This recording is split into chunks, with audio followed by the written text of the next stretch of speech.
Hey, this is Augie, Augie's Locker Room. When you come to the store, you're going to see things that you've probably never seen before unless you've been to a museum. Great items that go back to the Rockney era to the present. Website, augieslockerroom.com. Visit us here or the website. With Tim O'Malley, I'm Tim Priester. A couple hours before Notre Dame takes on USC here in the renovated Los Angeles Coliseum. And Tim, we saw the Ohio State-Michigan game today, and maybe that's the way that Notre Dame has to go. Certainly, they got their running game going in the second half, and that's going to have to be a part of what Notre Dame does probably from the outset. Yeah, I think that's going to dictate how Notre Dame can pass. There's so many layers to Notre Dame's passing attack that are all reliant on something else besides a standard passing attack. They're going to have to be able to run the ball, I think, better than Michigan did in the first half. Michigan hit 2 big bombs to loosen it up, but maybe that is what happens when you're running the ball, and seeing an 8 or 9 man box. If Drew Pine can hit a couple I wrote about today, they love it in plus territory. After getting a long gain, 1st and 10, he takes a shot. He loves it on 3rd and short. Not necessarily 3rd and 1, but 3rd and 3, 3rd and 4 to take a shot. That's how they get a lot of their long touchdowns this year, and I think it's a good formula because it puts Drew Pine in a position of strength and probably one he's comfortable with for making some plays. And, of course, defensively, Notre Dame's going to have a real tough task here today against Caleb Williams and a posse of wide receivers. I guess for Notre Dame defensively, it probably starts with stopping the run as well. USC's going to get theirs in the passing game, right. But if you want to keep them under control and prevent them from scoring in the upper 40s, which is what they've been most of the season, maybe it starts first by winning at the line of scrimmage. And USC's offensive line's pretty good. That's a tough match. That's a really good matchup.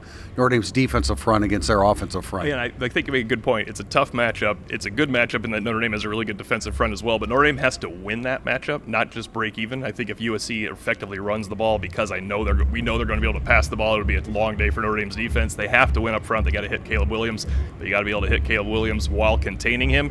Look, he's the best quarterback they will have played this year, and they played good ones because he is right now playing his best football and confident. And I think that's a lot different than what they saw earlier in the year in C.J. Stroud. And, of course, Drake May's just not at Caleb Williams' level yet in terms of maturity, knowing how to run an offense. And this is their toughest task, and they will probably – we do not have word on this for sure, but we believe they'll be without Cam Hart, one of the 3 starting cornerbacks in reality for this contest.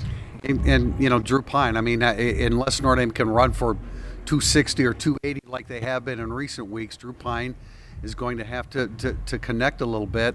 I know that USC has struggled with tight ends a little bit, so Michael Mayer is going to be an emphasis. I would imagine USC is going to try to take him away as much as possible, knowing that from a wide receiver standpoint, this is a tough matchup for Notre Dame against their corners. And I think you'll see 2 tight ends often because they can pass out of the 2 tight end set. I think you'll see more 2 running backs, which makes everybody happy. More 2 running backs than we've seen recently, and I think the advent of the 31 package will come back.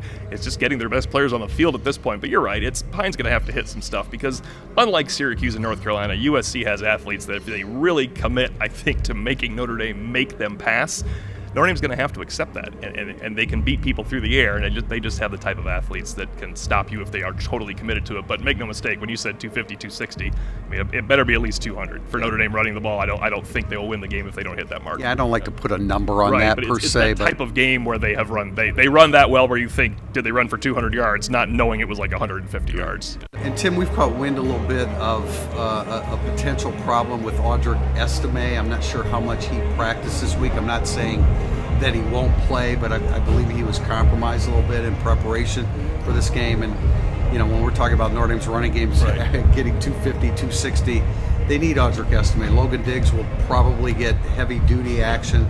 Chris Tyree hasn't really been a guy that you can feed the football to a lot, feed it to him a lot, and get the productivity that Estime and Diggs have provided. And we're not totally sure if Estime's been battling through this type of injury and trying to play through it, and maybe he can do it again. There's some maybe it's just pain management situation. 12 carries for Estime instead of 18. He normally gets 12, 15 carries, not 18 to 20. Logan Diggs is certainly capable of the last game of the year running 23 times. But Audric Estime getting 12 or 12 to 15. And Chris Tyree, he said he likes grass. He's got natural grass. He said he likes it much better than turf. So maybe 10 touches for Chris Tyree. I know I keep begging for the screen. They don't seem to work, but get him the ball in space somehow, jet sweeps. He probably needs to help this running game today.